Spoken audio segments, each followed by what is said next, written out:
What is up, everybody? My name is Voodoo, and today I am bringing you What If Angron, the Primarch of the 12th Legion, the World Eaters, stayed a Loyalist. So, in this story, we're going to start with the beginning. So, when Angron landed on the planet, he got attacked by the Drukhari, the Dark Elves, and the slavers of Nuceria, instead of seeing a helpless little boy to raise as their own, they saw a potential high value slave. So they implemented the butcher's nails into him. That's why he has those giant chains in his head. But in my whole story, the reason Angron stays a loyalist is because the nails didn't correctly go into his skull. So when they were digging him in there, at some point it just was too tough, and the first set of nails they used on him broke. So they implemented some second nails. Those ones they did manage to implement in there, but it did not stay. Instead, it kind of just stopped his Primarch powers. So he's not able to be the paladin, the healer that everybody theorizes that he should be. So years pass on. He still forms the brotherhoods with his fellow slaves. He kind of gets a father figure. Eventually, his father figure does die, but it wasn't due to Angron. It was due to actually the two Ogrins that originally in the story, Angron and his quote-unquote father both fight. And unfortunately, his father dies in that fight. Now, Angron still leaves the slaves into a massive rebellion, and eventually the Emperor does come to him. They still have their, in lore, spat where Angron, like, the Emperor is like, son, you must come join my great crusade. And Angron just says, no, go away. I'm not going to join anything. I'd rather die here as a slave. And so the Angron teleports back up. The Emperor is mad because why did Angron deny me? I am his father. He should listen to what I say. And Malcador is with him. And Malcador warns the Primarch of or not, he doesn't warn the Primarch. He warns the Emperor, my bad. I have it written down, so I have to kind of scroll to find what I have put for him. Malcador walks to the Emperor and says, do you see why he denied you, my lord? He fights for those beneath him, the way you and the Custodes fight for mankind. The Emperor, still very angry at this point, says he should have obeyed. I need compliance, not compassion. Malcador then kind of does a emotional manipulation tactic with the Emperor, because he knows the Emperor loves mankind. And he says, then take him, and you'll forge a monster. His last breath will curse your name eternally. The Emperor, coming down off the anger, because he starts to realize, oh, maybe I am taking this a little bit too far, being emotionally rash in this timeline, says, perhaps he's just a child playing a game he does not understand in a much bigger picture. Malcador then, finally seeing that the Emperor kind of realizes he's going wrong, says, then trust him, as he trusted you. Don't make a weapon for your enemies. Make one so unbreakable they shatter upon. And Malcador leaves the room of the command bridge, and the Emperor, now standing in silence, kind of just puts his hands on the holographic table and closes his eyes in kind of like a meditative state.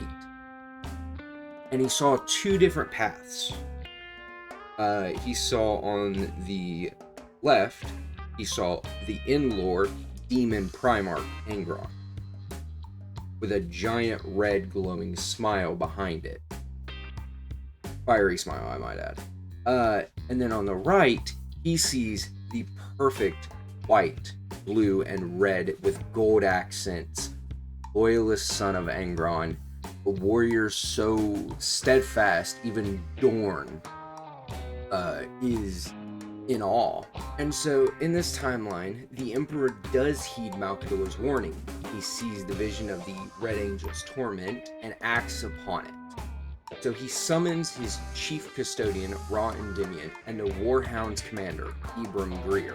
I believe that is his last name correctly. And he issues a single order to both of them. Ready our forces, save my son. On the very last stage where the slaves were gathering to fight against all the tyrant's armies on the planet, where they were surrounded, Angron gets up on a mighty rock and he shouts his battle cry.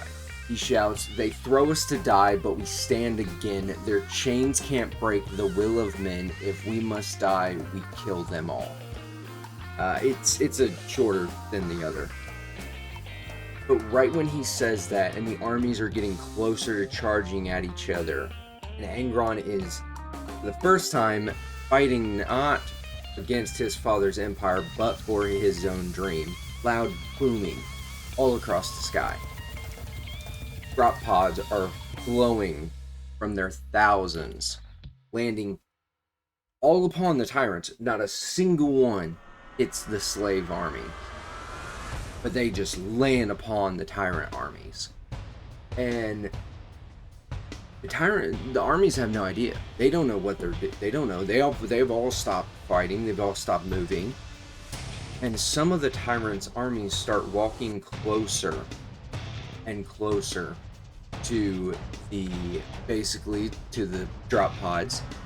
And a couple go right up to touch it, and right when they go up to touch it, the doors immediately slam down, crushing them, and waves upon waves of the War Hounds start charging and just massacring the tyrant armies.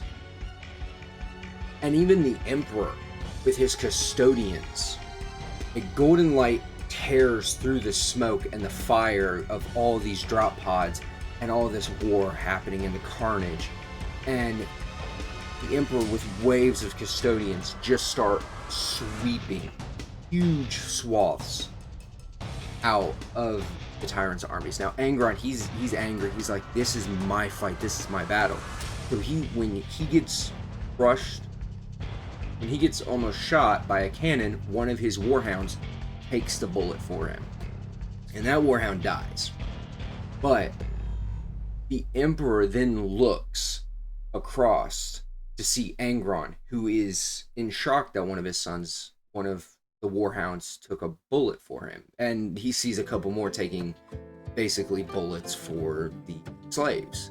He sees none of the slaves are actually being harmed. They are the ones that are helping. And Angron meets eyes with the Emperor, and the Emperor does not say a single word. Not during this whole thing. Instead, they both look at each other, and the Emperor nods to Angron, saying, "Son, this is your war. This is your fight. I am only assisting. I do not take command of this. You are in command." And right when he says that, Angron just gets so angry, like he decides now is the time. So he gathers his best friends, which I have named Thalamea, and I had another one. It was really, really interesting. I really liked her name, his name, but I can't seem to find it right now. I should have had that prep before I started this. But they finish the battle. Angron completely takes down the tyrants. The world is now his. And the Emperor leaves Ra Endymion and a squad of custodies with Angron. And the Emperor leaves to go find another one of his sons. When Ra Endymion brings Angron to his capital, his new capital ship, he meets one of the pretty much awesomest characters in the Horus Heresy, Lotara, the shipmaster of Angron's ship, and she notices all the blood that he's dripping across her nice clean floors, and so she warns Angron. She goes, I know you are a son of the Emperor, and I know you are a Primarch, but if you keep dripping blood over my nice clean floors, I will jettison you into space myself. Now that Angron has met his sons, the chapter master of the World Eaters, or still War Hounds at this point, is in shock. And so is Thalamea and the other friend. I really hate that I can't remember his name right now. And even Ra is just looking over there like, okay, so I'm about to have a huge mess on my hands. Angron then picks her up and just goes, I like this one. And he starts laughing. I guarantee Lotara does not find it funny at all. But Ra then kind of inputs some coordinates of some planets that the Emperor would like the War Hounds and World Eaters to go attack. He does mark that one of the planets in the Gehenna system is where one of Angron's brothers, Leman Russ, waging his own war. And so what happens is Angron's just like, well, I would like to go there actually. And Ra is just like, oh, okay, I guess. We don't need 2 Primarchs there, but alright. And so Angron and his fleet charge going straight towards Leman Russ and the Space Wolves. Well, what happens is they both meet up on the planet. Leman Russ is really intrigued. He's like, huh, new brother. I've yet to hear about this one. And they both meet each other on the battlefield. Well, Leman is kind of like, he's impressed by Angron and his fighting style. So it kind of clicks in his mind where it's like, yeah, they call me the Executioner, but I do not fight like him. Angron fights like a warrior. I fight like a hunter. And he even says that to his brother Angron. He's like, you fight like a warrior, brother. I fight like a hunter. And so Angron decides, because later on in the battle, I have in my lore, there's a couple other interesting things that happened to both the brothers during this campaign. They decide they're going to have a competition to see who can claim the hierarchical of this world. They're going to see who can claim that fortress first. So both the legions, both the sons, are now basically playing a game of who can capture the fortress, who can capture the flag first. So yeah, I hope you guys like this. I know this was probably a longer one. I might edit down so you might see a lot of clips, like just cuts here and there of me talking. But yeah, so I hope you guys like this one. Comment down below what you guys think about it and other video ideas. And then also subscribe to the channel because it helps. We are at 78 by the time of this recording, so about 22 more will be at 100. That would be awesome. So thank you guys so much for watching. I hope you guys really enjoy this, and I'll catch you guys later.